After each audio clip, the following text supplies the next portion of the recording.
body basics are going to start out with a stretch. Keep in mind that this is a dynamic stretch. It's not an actual kick or a technique that you would be applying to somebody.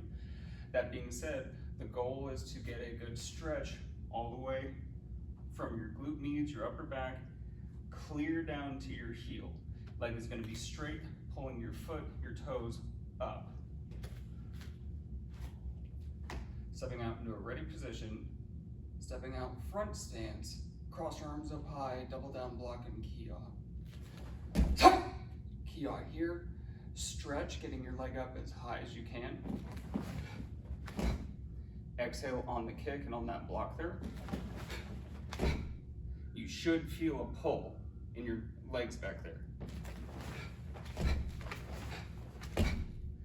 Turn, cross block, key up. From here, you're going to be going into a snap kick, connecting with the ball of your foot.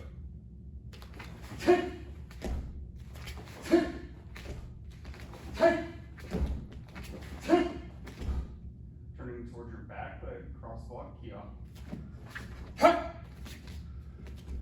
From here, crescent kick. I'm not going to be moving forward, so we'll begin in this front stance and in this front stance here.